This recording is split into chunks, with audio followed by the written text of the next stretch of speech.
Bonjour tout le monde, Solo A Star Wars Story est le deuxième spin-off de Star Wars à sortir, après Rogue One Star Wars Story qui était fait par Gareth Edwards. Le film a eu une réalisation très chaotique, ses deux réalisateurs d'origine, Chris Lord et Phil Miller, qui étaient réalisateurs de la grande aventure Lego, ont été virés à peu près au milieu du tournage pour être remplacés par Ron Howard, qui a retourné une bonne partie du film. Et si c'était le premier spin-off annoncé, parmi les premiers spin-offs annoncés, parce que c'était un des plus faciles à trouver pour Lucasfilm a priori, c'est aussi un de ceux qui a mis le plus de temps, et celui dont sur lequel les gens avaient le plus de doutes. La question, c'est qu'est-ce que vraiment il y a à raconter sur les origines de Han Solo? Est-ce que ça risque pas de désacraliser aussi le personnage? Pour moi, il y avait un gros risque. C'était le cliché de l'origin story habituel, qui est absolument tout ce qui définit le personnage maintenant vient de cette origin story. Le personnage n'a rien vécu entre cette origin story et le moment où on le retrouve ensuite dans la vraie histoire. Ils ont un peu sauté dedans à pieds joints. Je sais pas s'il y a un élément du passé de Han Solo qui n'a pas été vu dans ce film. Il y a le Kessel Run, il y a les rencontres avec Lando, les rencontres avec Chewbacca, comment qu'il a trouvé le faucon, etc. Il y a des choses qu'on savait déjà d'ailleurs, mais ouais, t'as un peu l'impression que Han Solo il s'est créé à 30 ans et puis ensuite il a attendu Luke Skywalker tranquillement quoi. Le petit truc qui me donnait espoir, c'est que par définition, ce film allait ressembler, avait de fortes chances à ressembler à Star Wars Rebels, puisque ça se passe dans la même période entre le 3e et le 4e film. Et avec le même type d'histoire, puisque c'est un groupe de rebelles au pouvoir, alors rebelles d'Alliance Rebelle ou rebelles pirates, mais rebelles au pouvoir, qui doivent du coup monter des missions et des coups pour récupérer des différents objets et différentes choses auprès de l'Empire. Et effectivement, c'est vrai que ça y ressemble beaucoup, et c'est pas de bien meilleure qualité qu'un épisode de Star Wars Rebels. Ça passe, c'est correct et honnête.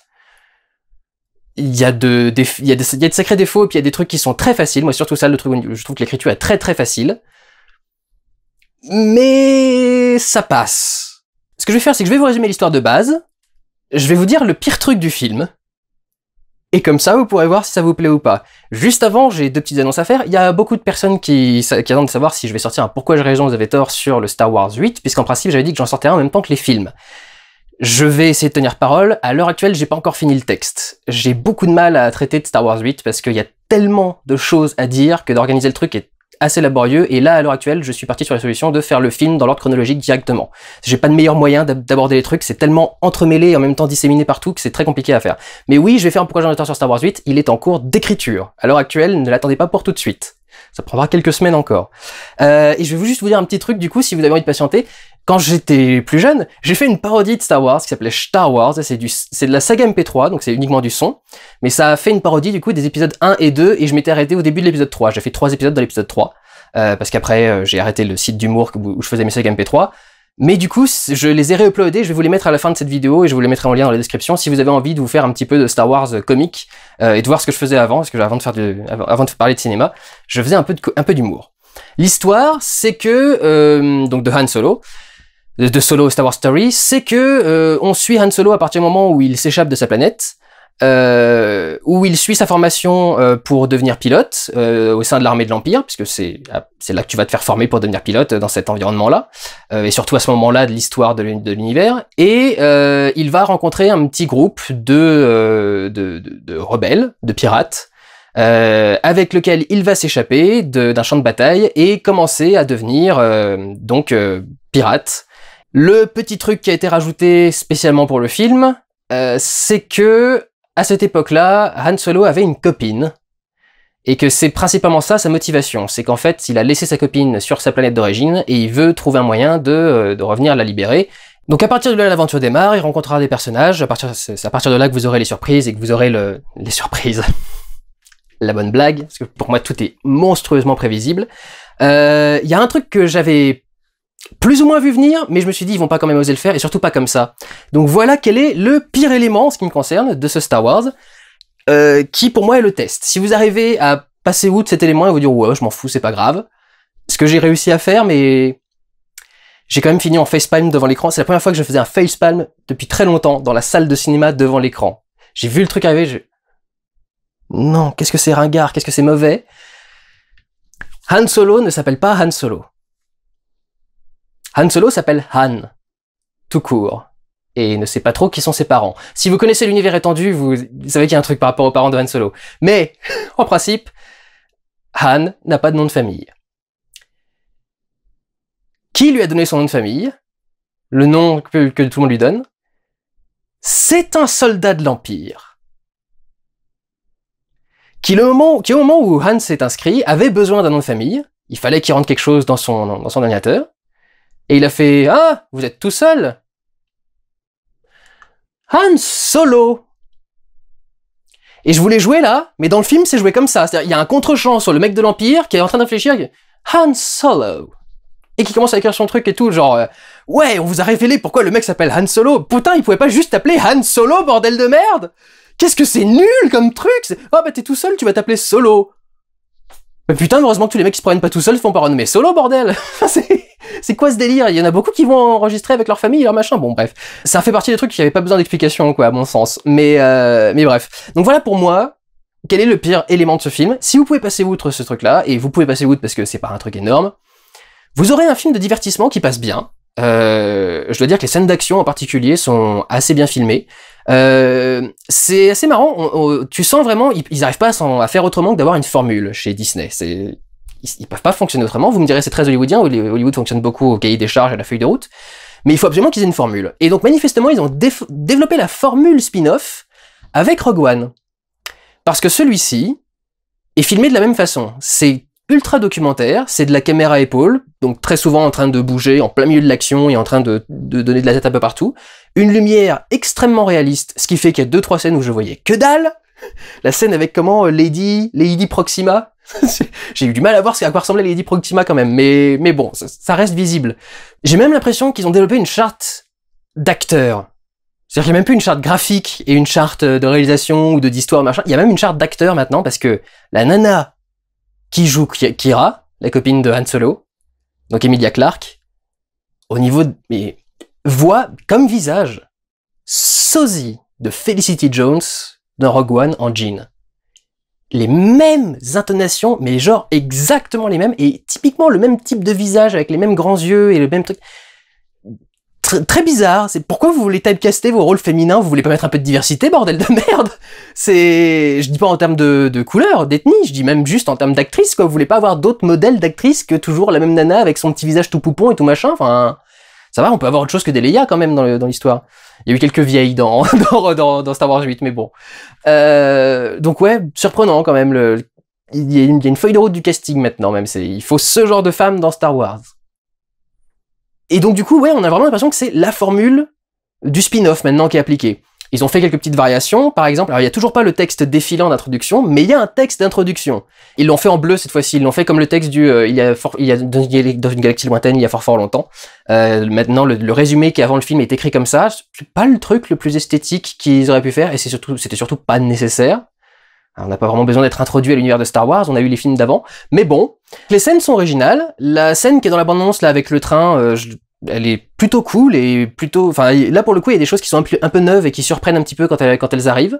Il y a la scène du Kessel Run est pas mal, mais je la voyais beaucoup plus cool que ça dans la bande-annonce. Finalement c'est assez basique comme truc, mais ça passe et c'est plutôt cool. Je dirais que ce qui me manque un petit peu, c'est que j'avais vraiment l'impression qu'il y aurait eu plus de variété de planètes que ça. Alors il y a plusieurs planètes, mais elles sont quand même très lambda. Encore une fois, hein, c'est un peu le défaut de ces Star Wars. Ils ont du mal à créer des planètes un petit peu surprenantes. Il y a une planète où, à part le fait qu'il y ait des plots en pyramide bizarres qui servent de pierre tombale en plein milieu du truc, vous les avez vus, c'est dans la bande-annonce. À part ça, il n'y a pas grand-chose de bizarre sur la planète ou quelque chose de neuf ou quelque chose de spécial.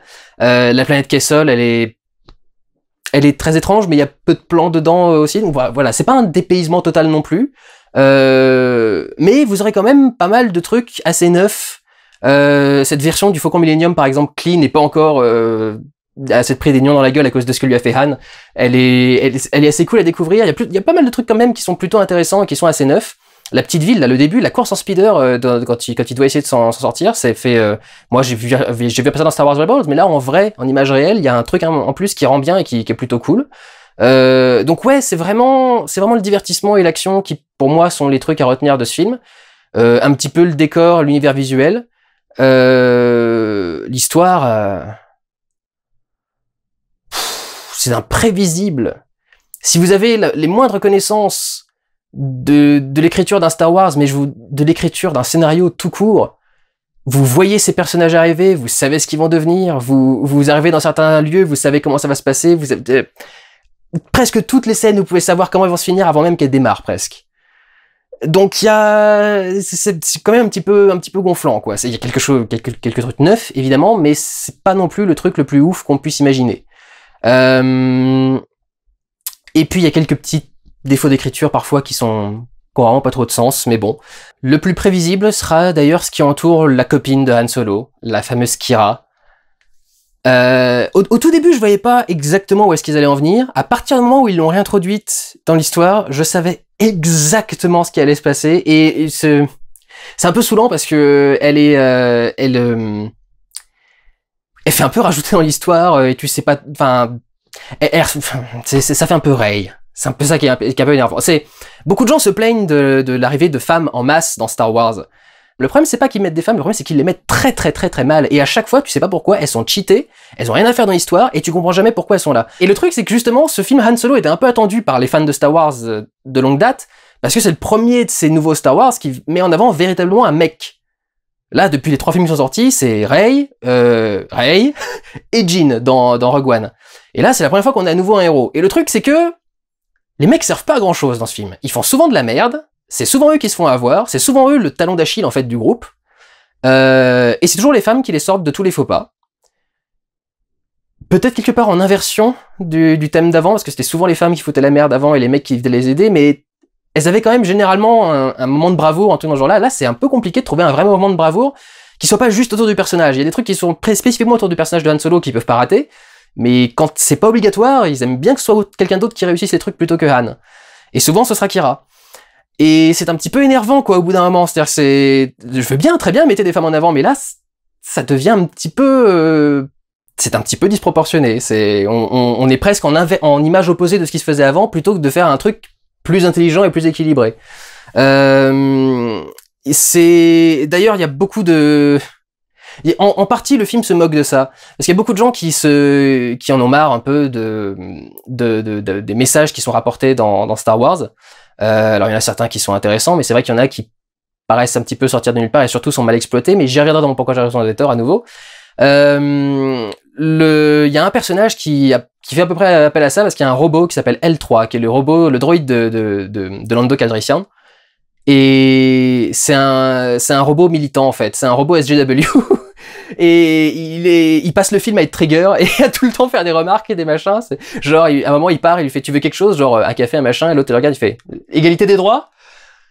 Et ça fait un peu le personnage qui fera plaisir aux gens qui trouvent que Star Wars va trop loin dans ce genre de choses. Sauf qu'il continue à aller un petit peu trop loin dans ce genre de choses. Là où ça va plaire, c'est qu'il y a beaucoup de choses qui vont, encore une fois, faire des échos à Star Wars et vous donner l'impression d'être dans une ambiance Star Wars. Ce qui m'ennuie, c'est que j'ai l'impression qu'ils sont incapables de refaire du Star Wars sans refaire une scène de Star Wars et remettre clairement à l'écran un élément visuel de Star Wars et qui sont pas capables de créer du Star Wars comme ça. Je veux dire, putain, les mecs, il y a eu un univers étendu depuis 40 ans, quoi. Ça peut se faire de créer des histoires de Star Wars sans reproduire exactement ce qui s'est passé dans les films d'avant. Mais là, du coup, vous avez des scènes de bar, parce qu'il faut une scène à la cantina, parce qu'on a découvert Han dans une cantina, donc forcément, il faut qu'il y en ait. Il y en a 3 même, je crois, dans le film. 3 différentes. Vous avez Han poursuivi par des chasseurs de primes, évidemment. Et par des gens qui lui veulent qui veulent récupérer des trucs qu'il a, parce que c'est le truc de Han, il est toujours poursuivi. Vous avez l'espèce de piège donjon à la Jabba the Hutt, bon, avec beaucoup de choses neuves pour en faire quelque chose d'assez différent, mais quand même le principe est toujours le même truc. Et puis beaucoup d'éléments qui reviennent, le Kessel Run, etc. Ce que je trouve marrant, c'est que, je sais pas si vous avez remarqué, mais dans le 8, ils avaient cette obsession étrange pour des dés en or qui flottaient au-dessus du pare-brise, du rétroviseur de Han, mais dans un seul film seulement. Et ils les ont remis, vous savez, c'est ce que donne Luke à Leia à la fin du Star Wars 8. Il lui pose les dés dans la main. Et ils sont obsédés par ces dés dans ce film-là, il les met tout le temps, il les montre, il les récupère, il les met à chaque fois dans un truc qui pilote et tout, enfin bon. Et c'est le genre de truc où tu te dis, en fait, vous avez cherché tout ce qui n'avait pas encore été vendu comme marchandise et comme produit dérivé Star Wars, et vous vous êtes dit, ceux-là, on peut encore les mettre et essayer de faire des jouets, donc allez, on les remet, et puis on va bien insister dessus. T'as un peu l'impression que c'est ça, quand même, des fois. La petite surprise inattendue, vraiment inattendue du truc, il y a un acteur historique de Star Wars qu'on voit pour la première fois face cam dans ce Star Wars. qui n'a jamais été montré à l'écran clairement, et cette fois-ci, enfin, on le montre clairement à l'écran, je me suis dit, ah tiens, ça c'est plutôt pas mal. Désolé, petit jump cut, j'ai oublié de parler d'un truc par rapport à Lando. Il y a eu une légère shitstorm sur internet récemment, parce que on a déclaré que Lando Calrissian dans Star Wars était pansexuel. Et ça a énervé beaucoup de monde, à nouveau en disant « Oh là là, vous arrêtez pas d'essayer d'ouvrir Star Wars, faire venir des minorités, pourquoi ?» Bah oui, pourquoi est-ce qu'on ferait pas venir des minorités dans Star Wars? Peu importe. Pansexuel, ça veut pas juste dire se taper des mecs. D'accord? Pansexuel, ça veut dire se taper tout et n'importe quoi. Et dans l'univers de Star Wars, ça implique donc également un certain nombre de races d'aliens et de droïdes. Vous pensez vraiment qu'on se fait encore chier à savoir garçon ou fille dans un univers comme ça? Et en plus, enfin, Lando Calrissian, le mec a une pornstache. D'accord? Le mec a une cape, le mec a une collection de capes. Vous pensez vraiment qu'un dandy avec une collection de capes serait parfaitement hétérosexuel? Enfin, sérieux, quoi. Et on s'en balèque. Et dans le film, c'est même pas utilisé pour... Je crois qu'une fois, il doit dire que Han est mignon ou beau gosse. Principalement, c'est utilisé par rapport à son droïde à lui, qui est une droïde. La première droïde, je crois, de l'histoire de Star Wars, on a eu que des mecs en droïde. Il me semble que c'est la première droïde. Et donc voilà, c'est parce qu'il a une histoire d'amour, amourette, hein, c'est superficiel, avec son droïde. C'est ça la pansexualité de Lando. Évidemment que le mec allait pas se mettre, je sais pas, en sling cuir à se taper des mecs dans des trucs de go-go dancing. Enfin, vous imaginez quoi? Enfin, c'est Star Wars quand même. Évidemment qu'ils allaient pas se rouler un gros palo entre Han et Lando, mais... c'est déjà un léger progrès, reste que c'est très superficiel. Je savais que ce serait comme ça, je savais que ce serait pour un truc très très superficiel et une blague. Et qu'ils avaient parlé de ça sur internet pour se faire mousser, mais... qu'est-ce qu'on s'en branle, quoi. Vous trouvez vraiment que c'est important de... Vous pensez vraiment que des personnages qui vivent dans un univers où il y a d'autres races que tu peux te taper vont encore se limiter à savoir est-ce que je me tape bien le bon sexe et le bon... On s'en fout, sérieusement on s'en fout. Voilà, écoutez, il n'y a pas grand chose à dire non plus dessus. C'est très lambda. C'est très lambda, c'est pas le truc le plus ouf que vous ayez vu du monde, c'est pas le truc le plus créatif, original ou recherché. Ça marchouille, ça marchote, mais c'est pas non plus extraordinaire. La musique est pas non plus oufissime, c'est pas le truc le plus marquant du film, mais elle est pas mal non plus, c'est pas extraordinaire, mais ça reste dans l'esprit d'un Star Wars, mais effectivement c'est pas... dans la grande tradition actuelle, la musique était plutôt discrète, quoi. Après, si vous appréciez Star Wars, est-ce que vous appréciez le personnage de Han Solo? Moi, non, pas trop, justement, mais si vous appréciez Star Wars, si vous appréciez le personnage de Han Solo, et je trouve qu'il ressemble pas... Il y a des débuts de Han Solo, mais tout n'y est pas encore, et vous pouvez du coup apprécier le film grâce à ça. Il y a le petit truc, à un moment, il fait donc le personnage qui joue le personnage de Han Solo a je sais pas comment il fait, le petit geste de Han Solo quand il fait au revoir, qui est pas le mien. Moi, je fais vraiment ça, mais lui, il a un espèce de comme ça, avec un petit clin d'œil en même temps, ou je sais pas, et il le fait parfaitement, genre au micro-millimètre, exactement comme ce que faisait Harrison Ford, et il a quelques répliques qui semblent vraiment sortir de la bouche de Harrison Ford, quoi, genre ta gueule, tu m'emmerdes, ou des trucs dans ce genre-là, quoi. D'ailleurs, il y a eu beaucoup de rumeurs à propos du personnage principal, de l'acteur principal du film, donc Alden comment ça s'appelle? Alden Ehrenreich, qui a pas fait énormément de rôles, mais qui est pas non plus un acteur qui sort de nulle part, ce qui m'a un peu surpris quand il a commencé à y avoir des rumeurs comme quoi le mec avait un coach pour jouer ces scènes, parce que, a priori, son jeu serait catastrophique. Enfin, généralement, quand un mec est si catastrophique que ça, tu lui donnes pas un rôle. Je me demande si c'est pas une espèce de lubie qui s'est créée, parce qu'il a joué dans un film, il y a peu de temps avant, un film des frères Cohen, qui s'appelle Ave César, dans lequel il jouait justement le rôle d'un espèce de jeune premier, qui a la belle gueule, mais qui ne sait pas jouer. J'ai l'impression que les gens ont confondu les deux personnages, presque, en faisant le papier sur Alden Ehrenreich. Est-ce qu'il a vraiment reçu un coach? Ça me paraît quand même assez ouf. Je me dis qu'à la limite, s'il a dû recevoir un coach, c'est peut-être pour se rapprocher du jeu d'Harrison Ford. C'est peut-être ça l'idée. Mais je vois pas... et alors pour ce qui est de son jeu dans le film, enfin vraiment, rien à redire, quoi. Il joue parfaitement... Enfin, c'est tout à fait bon dans n'importe quelle scène. C'est pas une performance de ouf, mais c'est tout à fait bon. Donc non, je trouve que ça passe plutôt pas bien, que ça passe plutôt bien, vieux lapsus, en ce qui concerne l'acteur principal. Et en ce qui concerne le film, je vous dis, c'est... why not? Mais rien de particulier. Donc voilà. Prenez soin de vous, allez voir des films. Ciao!